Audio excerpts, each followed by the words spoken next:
if you never try things, you really don't know what your limitations are, right? So for me, I've played with many different paddle weights, paddle shapes, lead tape in different spots. Um, Successfully on the two-handed backhand, I played around with my body being closed and hitting it cross court, Annalise style. Now, that is something that I naturally picked up quickly because it just worked for my body. I got the feeling well pretty well, and I could hit the shot. Most people would probably say it's a stupid shot to hit because your body's closed. You're not even looking at the ball and you're hitting it blindly across court. However, it can be very deceptive. But I would have never stumbled upon that shot if I didn't try it 1, 2, or 3 times and then said, "Ooh, okay, I get the feeling of this. Let me try it again." And then you try it again, try it again. Before you know it, you have a good new shot in your bag. So I wanted to really emphasize the fact that if you don't get creative and don't try new things, you're ultimately never going to know what your ceiling is, right? You're never going to really know where your limitations are. So I think it's really, really important to push that barrier. And I saw this, honestly, we'll go back to Ivan Lendl and our experience with him. I saw this with him on the pickleball court the other day.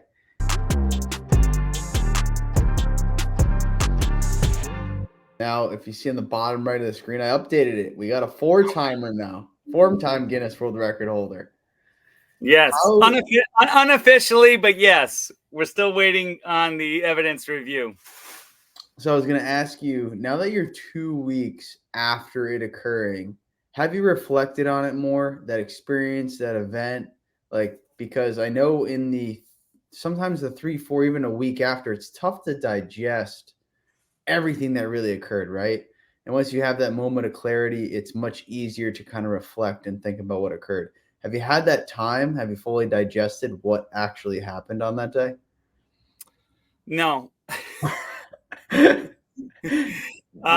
been a whirlwind and a sprint because once you set a record, you have friends and people you haven't heard from in a while just catching up with you, and sponsors and media, in particular media. We have a Connecticut Live interview next week, and it's all these things which are great. It's fundraising and awareness for Save the Children, which is the goal in post event, for the public. So, but it's the joy part. It reminds me of the movie with Will Smith, Pursuit of Happiness, although I would say rename it Pursuit of Joy. But anyways, so Pursuit of Happiness, and at the end, the screen freezes at the end of the movie, and it says, this is what happiness is. And, so that's where I feel right now. Euphoria, euphoric, those are good adjectives. Yeah. But it's the putting it to use to inspire others right now. Don't wait. So like today, I coached at a prison in Connecticut. It was a new prison. So pickleball has not been introduced yet at this prison. It's an adult male prison. What's the name of that league again, in case anybody wants to go look it up? Yeah, it's a organization called, the acronym is Pickle, PICL, and it's Pickleball for the Incarcerated Community League. But I think it's going to eventually become a league. The prisons aren't competing against each other yet, but that's on the mission and agenda. Right now, it's educating them to learn pickleball first, playing amongst themselves, and then competing against others. They used to have travel teams for sports like basketball and I think baseball. So pickleball will be in that mix. And yeah, that's exciting. And they're fundraising for a documentary right now on Kickstarter. Okay, that'll be super cool. Yeah, so it's kind of cool. But my priority right now is definitely Save the Children.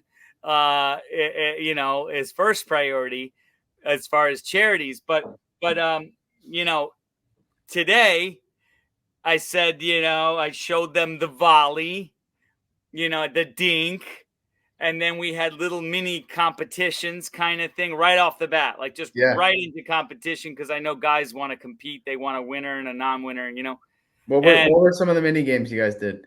so we did dinking straight ahead. The first one was it didn't have to land in the non-volley zone, but it couldn't be volleyed.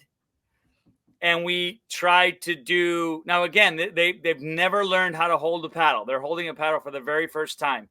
So I didn't get bogged down into technique. I had them go right into doing it, but I told them where they had to aim, because I knew if you tell them to aim short, they'll swing slow. So rather than telling them to swing slow and they don't listen, you tell them what result you want in the process you get organically. And I call that coaching on the extremes. You coach that you want it really short or soft, or you want it really long and hard. And so you coach on the extremes. And then in the middle is where you want. So we did longest rally, straight ahead, dinking. It had to bounce. They could take a step back if the ball was hit a little too hard or deep. It didn't have to land in the non-volley zone. And we had a team with, I think it was 46 that had the highest. Actually, it was like 62 or 64. And then so that we called them the gold medalists. And then the silver medalists had in the 30s. And then we had a double tie for bronze, and that was something like 14. But for people that have never touched a paddle, it was great. But it didn't matter what I think. Yeah. It matters what they believe in themselves, what they think about themselves. So then I asked the question, actually 9. 8 was the highest. 8 was the highest for the 2 bronze medal pair. And I said, what's your goal? Is your goal 65 or 9? What's your next goal? And they said 9. I said, exactly. You're not competing against them. You're competing against being the best version of yourself. So, and then I said, take a wild guess of what the world record is, of course, unofficially for volleys. Well, for the volley, I said first the rally. I said, what's the world record for the rally? They started at they said like 400 or something, and I said no, higher, 1400, higher, 4300, higher, 6500, higher, 10,000.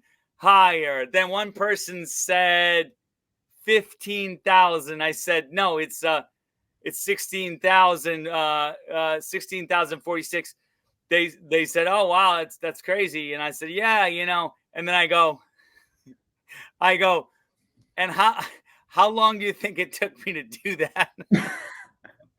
And they're like, wait, what? You did it? Yeah. So then it's like you can hear a pin drop. So then what I realized in inspirational speaking is when you can hear the pin drop, when you have their attention, what are you going to say?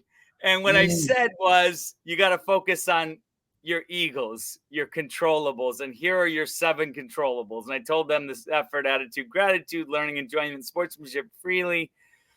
And, it really resonated with them. I mean, here's an example. It is hard in this day and age to keep someone's attention for 5 minutes. I was with them for 3 hours today. Oh, God. 3 hours. So it just was a compliment to the fact that if you talk about having a purpose greater than yourself, and it's not just about learning pickleball, that you're making a difference with what you're doing. And so, yeah, it was really successful. They had fun. They learned, and I'm going back there next Friday. You're there. You're at it. So you'll be at that facility specifically next Friday, but you're usually at a different one, right? Most Fridays. Yes, except the plan is, because it won't stick if you just go once. So the Mm. plan is to go 2 times and then go to a different correctional institution. So let me ask you this. So now that you've gone there, most of these institutions, at least a couple times now, have you seen, I'll say, attitudes change? Maybe some excitement now when you're coming into the facility and where they're all hyped up to play pickleball now. Are you seeing a difference from the first couple times that you went till now? Yes, for sure. They Yeah. already have the lines down, the nets built. Because today I did it myself Yeah. with my staff, and then they do it, and they're already warmed up. They did their dynamic stretching. They're already playing. So that's the biggest compliment I can have, is that they're already out there doing it. And I told them it was 10 guys. I said, Yeah. you 10 guys, I can't be here every day. You're going to lead and inspire the rest of the prison community. You're going to now pay it forward. Mm. How'd they And respond to that? that sense of importance kicks in. That sense of, I better not mess it up, kicks in. I better be on good behavior, because people are expecting something of me, from me. When it's more than just me, it's something that will stick with them. Yeah. And that's really why I asked the question in general, because it seems like, I mean, listen, anybody that picks up a pickleball paddle loves it, right? But I think the added kicker of what makes pickleball so special is the relationships and the community that develops from it, right? And I don't think there's any other sport that has been like that, because of the barrier for entry being so low and the honestly intimate interactions with your opponents, right? You are close face to face with your opponents throughout the entire game, speaking distance, right? That's even why on the pro tour you see so much shit talking going on, because your opponent's right there. As you probably know, in tennis, like, you're pretty far from your opponent in tennis. So it's really hard to hear what they're saying, even under their breath. Like, you can catch some under people's breath, you can catch some stuff that they're saying when they're out in the court, right? But there's others that aren't, I should say, too quiet about it. And this kind of leads me into the next thing that I want to talk about is we had a really cool experience yesterday, right? We Yeah. got to play with Ivan Lendl, and really what I wanted to talk about with him, and I'll let you brief on who he is, what his career is for people that aren't familiar with him. Really want to talk about is his mindset, the way that he goes about playing, how it's so different, but maybe similar to a lot of people that compete at the top, because he was number one in the world in tennis at one point. So, like, Yeah. really, I wanted to break down what makes his mindset, the way that he goes about the game, that much different. So, start with me, like, who he is and a little bit about the history of him in tennis. And then we'll get into how he plays on the court, because playing next to him was a whole different ball game yesterday. That's for sure. Yeah, it's so much fun, and he had a ton of fun as well. Mm. So he's a multiple Grand Slam champion. He's won 8 Grand Slams as an adult, and he won Wimbledon Grand Slam as a junior. He's top player, number one player in the world on the ATP tour, which is the men's tour. The WTA tour is the women's tour, and I believe he was fourth all time as far as number of weeks at number one. And at one point, he was ahead of Roger Federer in that category. So he's like third or fourth. Wow. Djokovic is one. I think Federer's two, and he might be three or four. Work ethic. He's very precise in his practice. He's very diligent. He's a very fair sport. So if the ball is out, he'll call it on himself if it's out. In tennis or pickleball, he doesn't give himself any advantage in that regard. And yet he's super intense, and he makes no excuses and no sorries. And I've learned, we've learned from each other. I would comfortably say, and what I've learned from him is You hit the ball, it hits the net, trickles over. It's part of the game. There's no reason to say sorry. You Yeah. body bag someone because they weren't ready and they hit a too high of a third shot. Well, that's on them. They gotta hit a better third shot or protect themselves. So, Yeah. and not too What much. about that? Breaking that down a little bit, Ange, Yeah. like what about it mentally keeps you more stable or even more confident on the court by you not saying sorry, right? Does it do something to you where you feel bad for a ball that would take you out of that competitive state by saying sorry? Like is there a mental piece of this that is the reason why he's doing it? So everyone is wired differently. Mm, So you have to double down on what you feel comfortable with.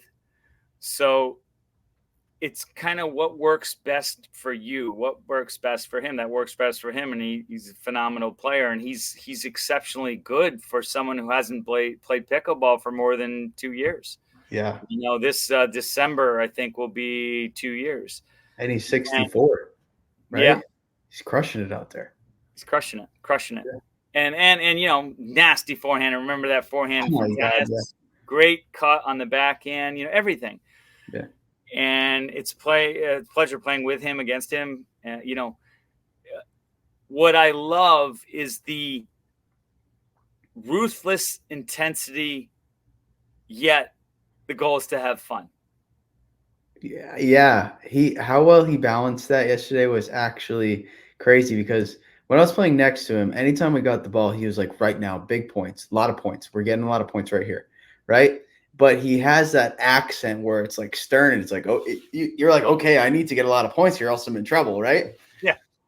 But on the other half of it, when let's say the ball trickles over the net, or you do beat him on a ball, or he has to miss it, it was totally the first person to, I'll say, chirp, but in the most fun way, right? He's not chirping from an egotistical standpoint. He's not chirping from a one on the sportsmanship standpoint, right?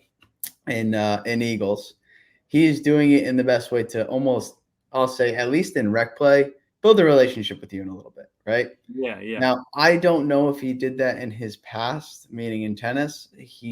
The way that we played next to each other, it seemed like he may have not have done that. However, I will say that he did the best job I've ever seen at not only being competitive, but also having fun with the sport with the people around him at the same time. It was actually pretty incredible. Yeah, it Yeah. was good. Yeah, it's great. Really, really fun. Good mix of intensity and joy. Did he have? So let me ask you this: when he was, because I talked to my father briefly about this too, and he's like, "Oh my God, the guy's a legend," right? Um, did he have a even next gear of intensity when he was number one in the rankings and on that streak of grand slams? Like, what was his attitude then, possibly in comparison now? It was figuring out how to gain an advantage.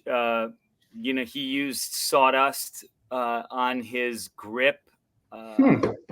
to absorb the sweat, and he would put the sawdust in his pockets and then use it. And so that was a trademark for him. You heard yesterday he kind of coined staying far back on someone's big serve, which now is, with Alcaraz and Nadal previously, is a staple in an option for someone who's hitting you off the court with a serve. So he's an innovator, but it's not from an egotistical way. It probably doesn't even want credit for it. It's more, he wants to be the best athlete he can be. And Hmm. if it gives him an edge, then it gives him an edge. And I love that, and we can learn from that in pickleball. It's kind of like, what can you do with different grips, regrips, overgrips, weight, that sort of thing. There's, you're tinkering with the equipment to get the best edge you can. And What would be the balance? Because I'm thinking about this as we're talking here, because with the sport being so young, it's almost beyond important to play around with things, be creative, try and figure out what shots you can possibly hit, maybe with your left hand if you're a righty and vice versa, and changing grips to create topspin or deception, right? However, what is the border or the line between doing too much and not enough? Because I could see easily how you could be way too creative too much of the time and then never be able to actually move forward or progress on shots that you need or want to hit in order to compete at a high level. What may be that border of in between? Like how would an athlete or a pickleball player really go about that? I would say you have to separate the mental from the physical. So Mm. the mental is the state of ongoing readiness where it doesn't matter if you have a new grip or not. It doesn't matter if you have weight on the paddle or not. It doesn't matter. It doesn't even matter if you have your own paddle. You forgot your paddle at home. It doesn't matter. You've And I done it. remember I told you the story quick. I forgot when I showed up at the tournament, I had left my playing paddle at home. I just had my teaching paddle, which had no weight on it. It was an old paddle. There was no more grit on it. It was like 4 years old. And so, but I won gold with that because I accepted that I didn't have time to drive home and come back to the tournament. I would have been DQ'd. So rather than chance being DQ'd, I'm like, well, now I'm just going to make the best of a bad situation that I put myself in. And I'm the only one responsible for that. And so it's the accountability and acceptance piece. But then if you have time, if you have the correct paddle, then it's making the most of it physically. So it's prepping in all of the areas, but not being held hostage to the minor adjustments in preparation and practice. You got to be ready, but then preparing, and ready, and then preparing, and then ready, and then preparing. So you have to be able to separate both, because if you mix both together and you have that crutch of, if I don't regrip my racket, I'm not ready. If I don't weight the paddle, I'm not ready. Then it actually can hurt you. So that's why I say you separate the mental from the physical. And okay, now that you regrip the paddle, you are ready with that grip, but you didn't put weight on it yet. So you're not ready. You have to accept that you don't have weight on it yet. Oh, now you have time to put weight on it. Okay, now you're ready with weight on it. So it's that exchange in your own mind of separating them. That's what I would say. And I think that you've talked about the difference between like routines and like rituals, so to speak, where a routine is basically something that you go through daily or before matches that allows you to get in the best state to compete at the highest level, right? Yeah. But with it being a ritual that you've talked about is if you don't do that, you now have zero chance of competing at a high level because you need it, so to speak. If you're reliant on it, that's where it becomes a ritual. And that's where it becomes more detrimental than helpful, if anything. And I think you used the reference of someone.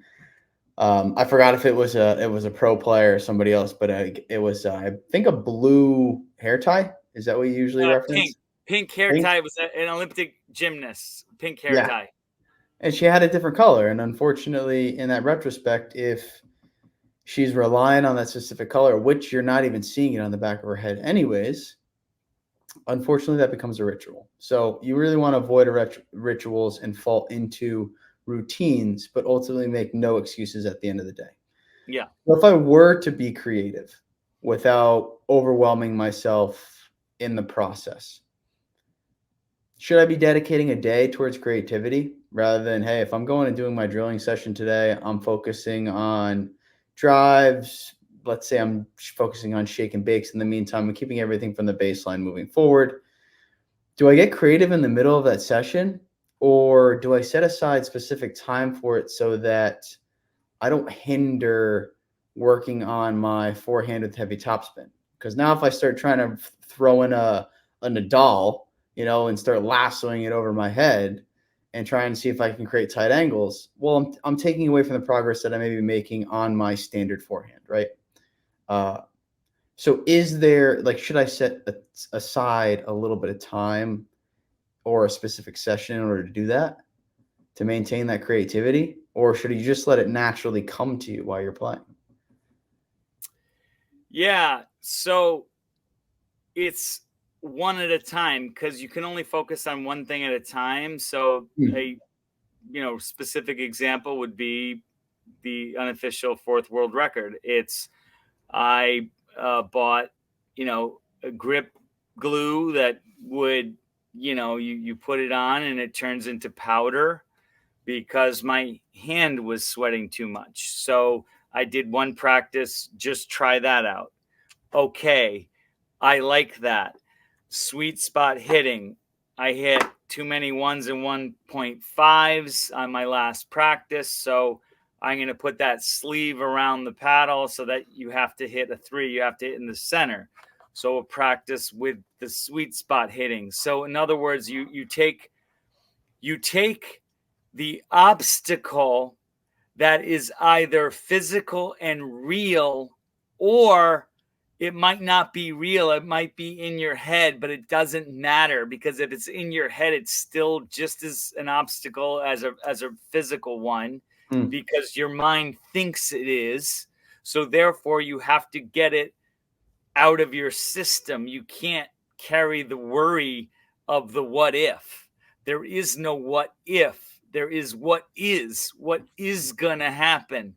So you have to shift each what if in practice. And I would say one at a time. So one session is going to be one new thing. Then the next session is going to be another new thing. It's kind of like going to the doctor and you're experimenting on, you're not sure what your illness is, but you try one medicine and then you try the next one, but you don't throw them all together, because then you're not going to know which one was the cure. So you go each one at a time. The weight of the paddle, the type of ball, whatever. That's what forehands, backhands, alternating, whether you're relaxing your hand or not. And so those are the things I would say take one at a time until you're no longer worried about it. The reason that I wanted to emphasize that with creativity is because if you never try things, you really don't know what your limitations are, right? So for me, I've played with many different paddle weights, paddle shapes, lead tape in different spots. Um, Successfully on the two-handed backhand, I played around with my body being closed and hitting it cross court, Annalise style. Mm-hmm. Now, that is something that I naturally picked up quickly because it just worked for my body. I got the feeling well pretty well, and I could hit the shot.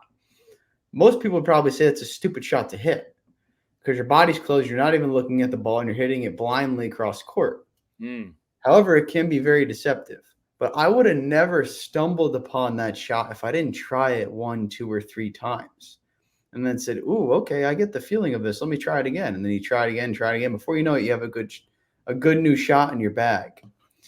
So I wanted to really emphasize the fact that if you don't get creative and don't try new things, you're ultimately never going to know what your ceiling is, right? You're never going to really know where your limitations are. So I think it's really, really important to push that barrier. Um, and I saw this honestly. We'll go back to Ivan Lendl and our experience with him. I saw this with him on the pickleball court the other day. You could tell that he was experimenting with some things every so often. Not that he hasn't experimented with a shit ton of things in his 64-year life, right? But you could tell that he sometimes tried to take a couple shots off balance and see if they worked, and they didn't. He did a really good job at hiding some forehands on me, meaning making it look like he was going cross court and then ripped one down the line and picked me off pretty good. Mm. Uh, and even the other half of it was, and I give him a lot of credit for this, he was very deceptive on his speed ups. he does a hell of a job at hiding them as dinks and then just trying to body bag you, if I'm being if I'm being honest, right? And his hands are actually really, really quick, really, really quick. But you would never stumble upon any of those things if you didn't experiment or try with them. Yeah. So what I was trying to get really good advice from you on is anybody that is listening, being able to allocate, should it be 5%, 10% of your training to creativity? Or would you say, you know what, you need all the fundamentals first? Hit 8 out of 10 of the shot first and then get creative. So should I be able to hit 8 out of 10 drops to the middle? Okay, if I can consistently do that on a daily basis, let's get a little creative. Let's try and throw more topspin on it. Let's try and hit it with a cut.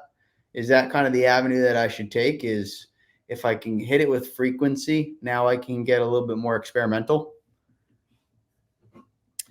You know, I would say it's player specific, depending on what learning phase you're in. So What do you mean by learning phases? So if you are unconsciously incompetent, that means you don't know what you don't know. So your example was the ALW two-handed backhand where you're closed with your body and then you're, breaking your wrist and really pulling it, and so you had even said you didn't know that was a thing until you saw it, right? So you don't know it's a thing. You're unconsciously incompetent. Then you discover that it's a thing. Now you're consciously incompetent. You know that you don't know how to do it. Then you do it, but you have to think about it to do it. So therefore you're consciously competent. And then when it becomes part of you, you're subconsciously competent.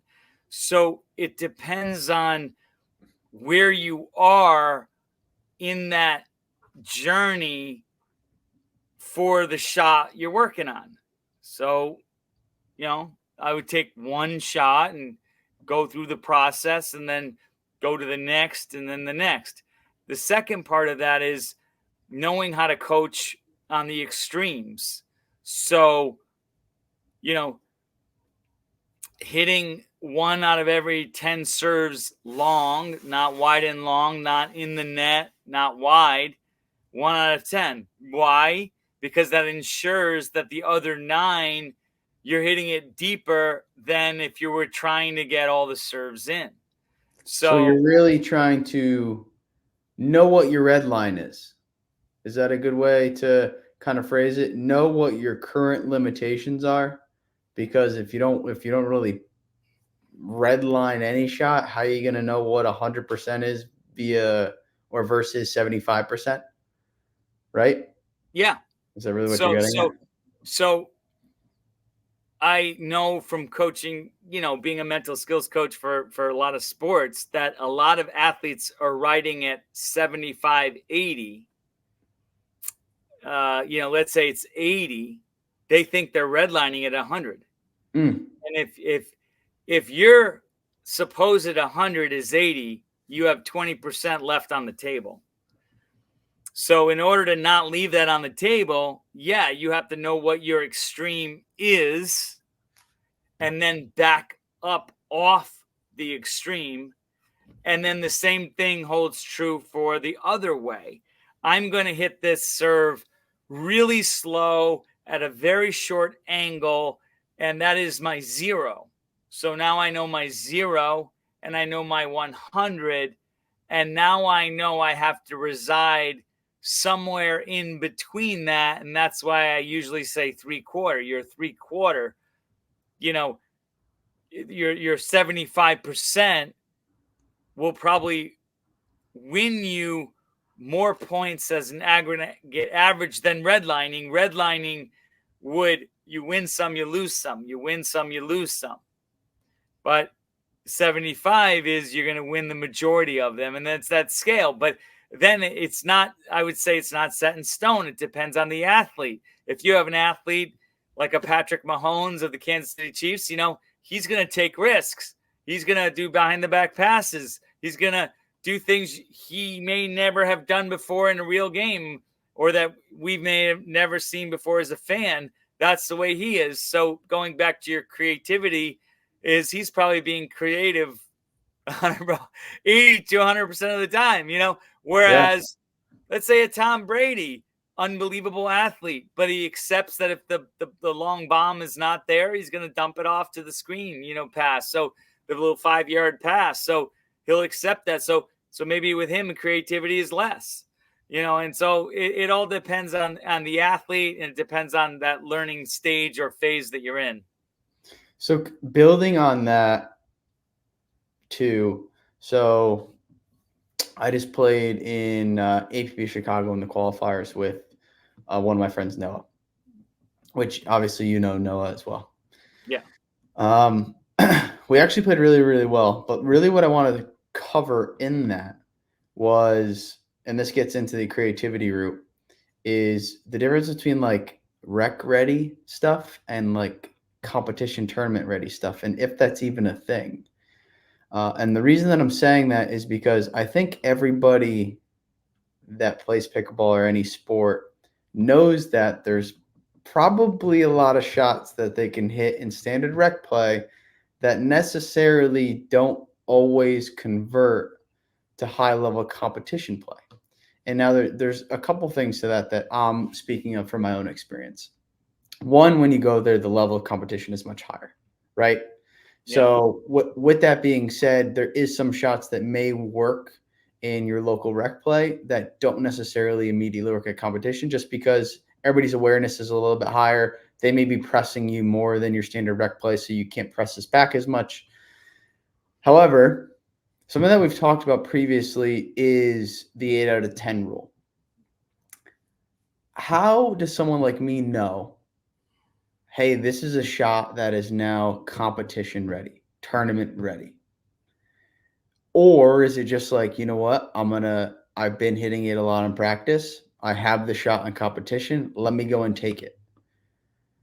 But what I found was, and this is where something that I'll say that I've employed more because of AJ Kohler, is the lob.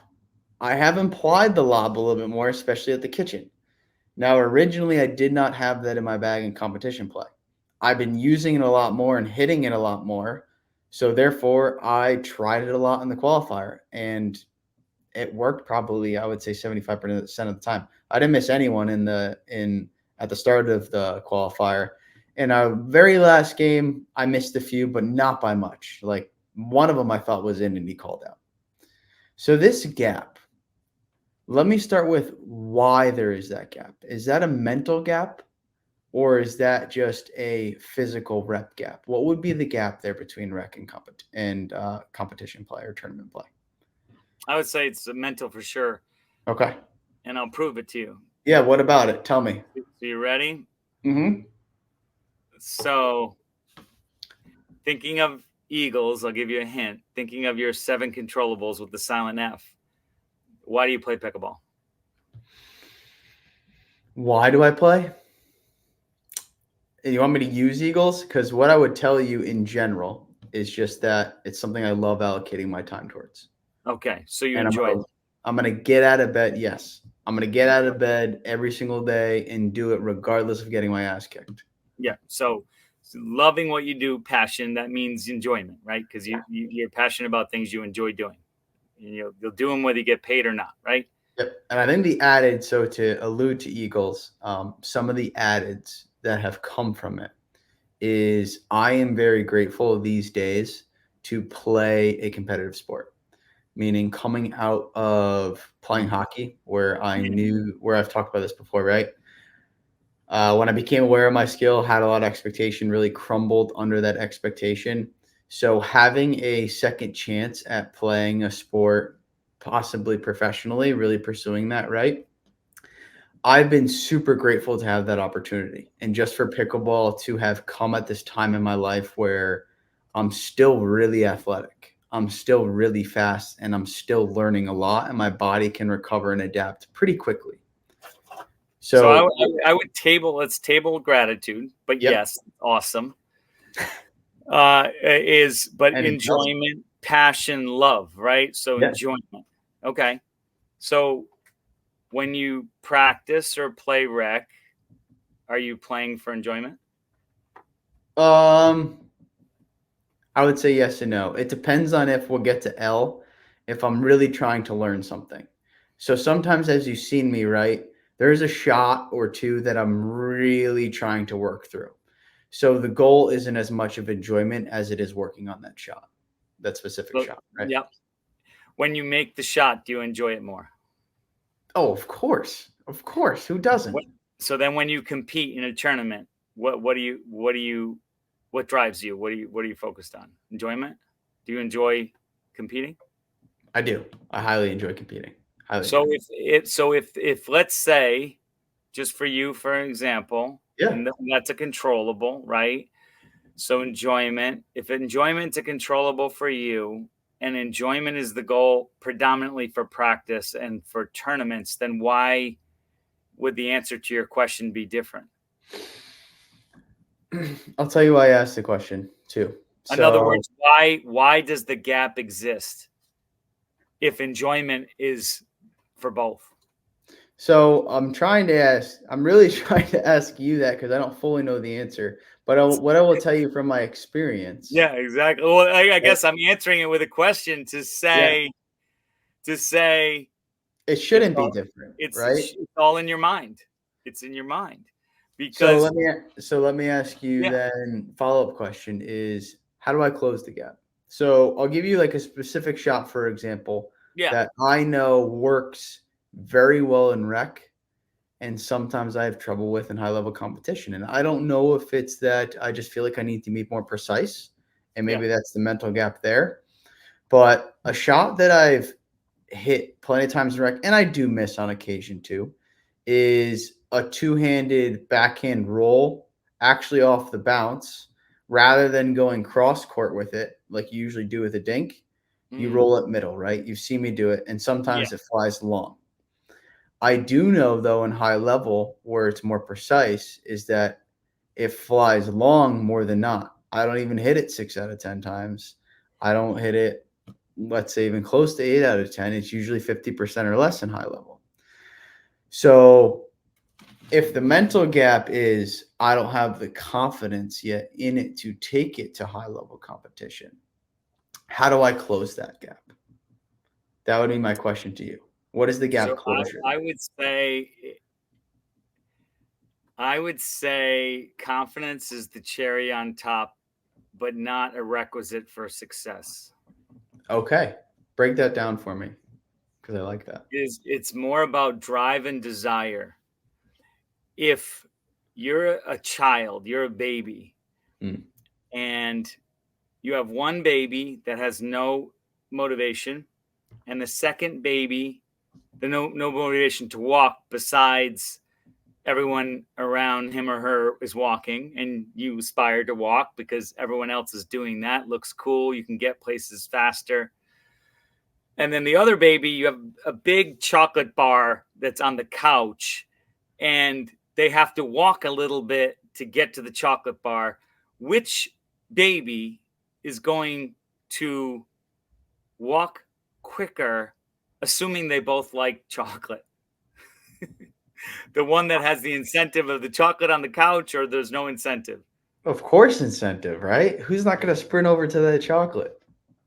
But is it based on confidence? Because both of them have never No, walked before. So how could you have confidence for something you've never done before? But why does the one with the incentive progress quicker? because Because they that have a baby reward. has a Yeah. greater drive and desire to walk. Mm. So the 20,000 hour rule is not fully accurate if you really look at it. That's an average. Some people with incentives, they're going to take less time to get somewhere. Like that article I shared about the marathon runner that set the record, not, it's never, late to the game, late to the sport. It's but had more drive and desire than others. And yet, if you have less drive and desire, it's going to take you many more hours to master a skill. So therefore, you don't want to be beholden to your confidence level, because your confidence level is not always within your control. Some days you have it, some days you don't. Just like flow state is not fully within your control. So don't wait for flow state to then win. Figure out a way to be successful, even if you are not in flow state, even if you are not confident. So my response to you would be, do you want to commit to the two-handed roll up the middle or not? It's a yes or no question. If the answer is yes, you're going to roll it in competition. It doesn't matter if your confidence going to go in or not. That's not the point. The point is you want to improve, right? And the only way you're going to do that is under pressure when it counts, because the dynamics of pressure are unique. I could speak now, intelligently on this because I have 4 of them. The game day situation arrives. There's uniqueness, a level of uniqueness that you can never prepare for. So don't wait for the prep to be perfect, because then you'll miss your mark. I think, and that's actually what I was just going to comment on, is beyond taking the shot. I think anybody knows that the pressure, the feeling between playing a standard rec game or even a local tournament in comparison to playing at APP or PPA is a different level of pressure, because you understand there's more on the line inevitably, right? So my follow-up question would be, for all those athletes, including myself, and where I'll give credit to myself is I have significantly closed that gap. Yes. But it's how you can take the rec and translate, let's say 90% of it. We won't even say 100% of it. 90% of that play into competition play. Now, although I am aware of Eagles and what is in my control, you still, as you just mentioned, get a unique, different feeling on that day where confidence may there, it may not be. It's that dynamic confidence that you've talked about in the past, right? Yes. Not that static where you've built this stack of evidence, you've put in the reps, you log the hours, so you're waking up every single morning knowing that you put in the work. It's that fluctuation in confidence that you walk in on that given day. When you wake up, maybe you didn't get enough REM sleep that night. Maybe you're emotionally dysregulated, something to that extent, right? Yes. Yes. How do I get better at closing that gap? The gap of pressure, the gap of now saying, you know what, I'm excited today to play. I'm not nervous. What are the steps? What are the steps that I can take to improve on that state? So there's a lot there, but the 2 primary things are the difference between nervousness and excitement. So we'll say that's one bucket. And then performance pressure is another bucket. Those are 2 distinct things. So the nervousness is natural. If you're not nervous at all, then find another sport, because it means that you've either done all you can do in the sport or you're bored. And both are not good. So, and you've heard it from athletes like Michael Jordan and Roger Federer. I know when I'm going to be done. No one's going to tell me when to retire. But when I've accomplished everything I want to and whatever, then, it's okay. It's no longer a challenge, no longer fun, right? So there's the turn the nervousness into excitement so that it aids you, not hurts you, doesn't hinder you. Okay, well, that's a mindset thing, a mindset shift. Physiologically, it's been proven that nervousness and excitement are physiologically identical. So therefore, if they're physiologically identical, then where's the gap? The gap is in your mind. So then we shift that aside. Now we look at performance pressure. So does pressure actually exist? If you're asking me, Kobe Bryant says that pressure does not exist because it only exists if you create it yourself. Yes. And So, you agree with that. yeah. So, So how do I get myself out of that? If I'm a person who has felt pressure their entire life, right? How do I all of a sudden wake up and say, you know what? Yeah, that pressure doesn't exist anymore. It's irrelevant. It's not even here, right? so there's applying pressure on yourself, and then there's other people applying pressure on you, your coach, your doubles partner, your parents, your friends, your nemesis, whatever. So it is the acceptance that people will say what they will say, think what they will think, feel what they will feel about you. And what they think and feel about you is none of your business.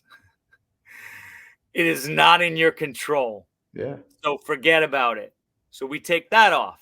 So now we got to address the pressure you would put on yourself as an athlete. Okay. That's where it counts. Because if you think there's pressure, then you have to deal with it. There's pressure. If you don't think there's pressure, there's nothing to deal with. So I would say the greater pressure, knowing you, is if tomorrow someone makes you do mechanical engineering for 6 hours. Now that's pressure. That's pressure. Why? Because you're forced to do something you don't enjoy. Hmm. And I believe that a lot of people have the word burnout all wrong. Tell me why. Coaches and athletes alike. Because I believe there's a misuse of the term burnout. Burnout is when you continually do something that does not bring you joy. That is burnout. Burnout is not doing something you love too frequently. You don't think so? No. Because I would say so. The only reason that I say that is because I'll relate it to stimulants like caffeine. Yeah. Okay. Because I know that a lot of people can relate to that. A lot of people are coffee drinkers. If you have one cup of coffee a day for, let's say, 60 to 90 days, there gets to a point where it doesn't do enough for you anymore, right? You need more. And then that's just a cycle of needing more, needing more, needing more. But the problem is with needing more is you eventually crash below your initial baseline. Meaning, if it's related to dopamine, which obviously, if you want to get into the weeds, it's associated with, I think, is what called catecholamines. You have norepinephrine and one other. Anyways, it's what really drives you every single day to want to do things, right? Yes. Well, potentially, yes. Potentially want to do things. For example, if you overwork yourself and crash below baseline, would you believe there's a point where you aren't motivated to really do much anymore? If you are just, or you're losing the excitement, enjoying what you're doing because you're pushing way too far past the barrier. Meaning, like I almost think that there is a spot between pushing past comfortable and pushing too far where it actually sets you back and pushes you out of enjoyment.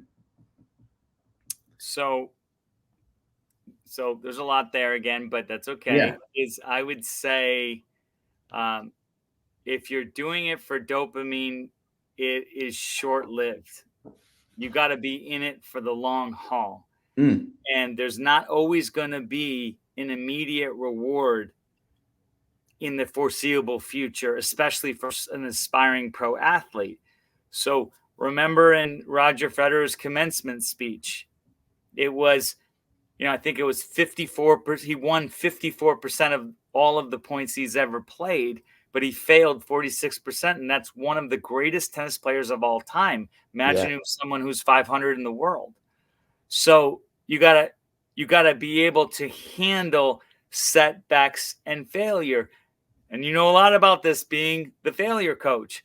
So it is not the feeling of what dopamine brings you. It's not the feeling of what winning brings you. Because, you like Dane Gingrich, remember, he said he was very shallow, and when he won gold nationals is like the lowest point, not the most. He said he felt absolutely empty, most empty he's ever felt in his life, is what he said. So then I'll equate it to you. Then you were there firsthand when we unofficially set our 4th world record. Yeah. Do you think I was at an all-time low? Absolutely not. There you go. So when you do it for a purpose beyond your own self, then you can throw dopamine, caffeine out the window, because it's the wrong question to ask. I am a firm believer, and a lot of this stuff just comes from me, trial and error, reading books, competing, trying to do things no one has done before, and then figuring it out, and then re-engineering how I did it. And my discovery is that burnout doesn't happen. The failure to find purpose happens first. And then it looks like it's burnout. This person is spending 1,000 hours doing that. They've been doing 1,000 hours of that since they've been 3 years old. They must be burnt out. No, maybe you were chasing the wrong purpose, or maybe you didn't have the right purpose to begin with. And I could not agree more. And I think the unfortunate part about that, a lot of younger athletes can relate to, and you've probably seen this in your coaching career, is that they're doing it because their parents are telling them they're going to tennis practice every day, right? And they're doing it because their parents may be telling them, this is what's going to get you a scholarship into college, or you have to go to this school, or whatever it is, right? And as you just noted, they're operating from a place of appeasing somebody else. And listen, everybody wants to appease their parents, right? Everybody wants to make their parents proud. I do think there's an important driver in that. I think there's a lot of value to that as well. Yeah. However, it can't only operate from there, because you're never then satisfied with you allocating your time how you want to do it. You feel like you're always taking your time and giving it to somebody else for a different reason. So I think that is such a key purpose there. And the Dane Gingrich reference to you and your scenario is actually a great reference. And I think Dane would say the same thing today. And that's the whole reason that he's written multiple posts on this, is his outlook was only on winning. That's it. He said he operated for years, fully focused on just winning. And when he got there and he finally won, he said he felt the most empty he's ever felt in his entire life. And it's pretty close to those words. I think he said it on a couple of his Instagram posts.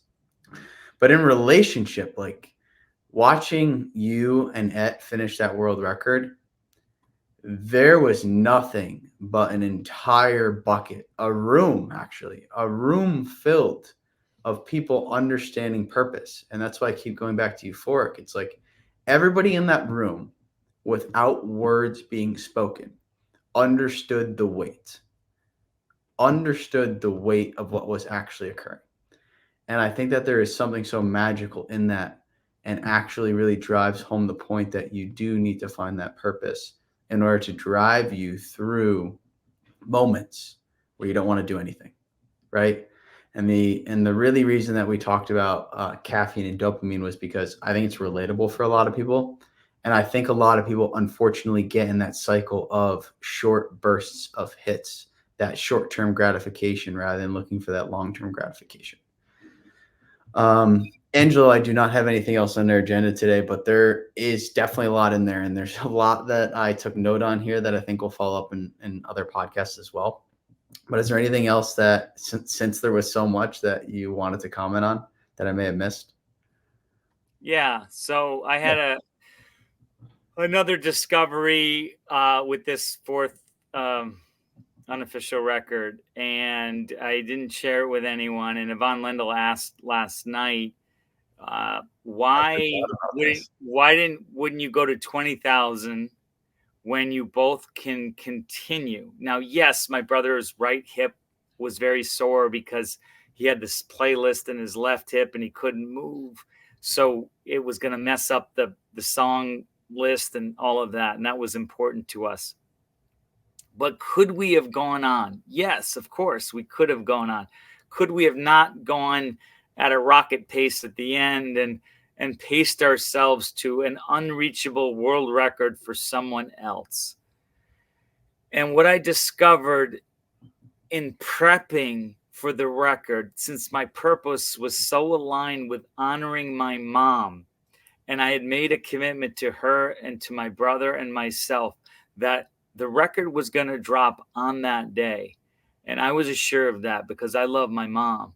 So as soon as the record was there, to respect the record, we weren't going to go any further because that was not the point. The point was to honor my mom, and we had done it. So great. If someone wants to go have at it, I'll be their biggest cheerleader. You go. I'll be the biggest supporter. It's awesome. And it's very similar to why, if let's say someone was going to break Michael Jordan's scoring record, he would go to the game to pass the baton. Why Olympic medalists go to Olympics that they're not involved in, but their record might be broken to pass the baton. It is a higher level achievement of success because you're good with the fact that you honored your purpose and nothing more. And I think that that is so important to note. And if you go and watch any major athletes like you just referenced, you'll see them do the same thing when they move on in their career, right? A great recent reference for the Olympics was you saw Usain Bolt in the sprinters doc and in many other things going to all the other sprinters and nothing but encouragement and really wanting them to break his records, right? Because as you noted, he did what he set out to do with one, representing his country in a high manner and really putting them on the map. And then two, breaking the records that he set out to break. But operating from beyond just breaking records, putting Jamaica and his country really on the map in the Olympics. And I'll be honest, sprinting as a whole, right? Sprinting as a whole, he really put on the map with what he did. So passing that baton on is, I think, something that not only you, but myself, that we both really try to inspire as many people as possible. And at the end of the day, want to leave as big of an impact as possible so that when we move on from here, somebody else is able to take all that knowledge and do the same thing over again. Right? Yep. Hi, Ange. Thank you for today. I'll let you go. I'll talk to you soon. It's awesome. Thank you.